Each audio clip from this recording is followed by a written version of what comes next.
Ikaw ba yung driver? Opo. Paano ka nakasagasa ng walang pong katao? Siguro lasing ka, ano?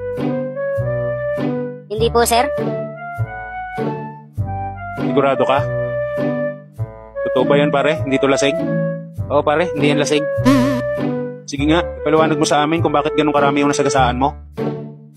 Sir, ang totoo po niyan, hindi naman talaga mabilis ang patakbo ko. 60 nga lang ho ang takbo ko eh. Hindi ko po inaasahan na may dalawang lalaki na biglang tumawid. Tapos pagtapak ko po ng preno, hindi po gumana. Nagkataon din po na may wedding party dito sa bandang kanan. So, kinailangan ko pong mamili kung sasagasaan ko yung dalawang lalaki o kakabigin ko papunta sa wedding party. Dapat yung dalawang lalaki na lang ang sinagasaan mo. Kasi dalawa lang yun eh. Gano'n naman talaga ginawa ko, sir.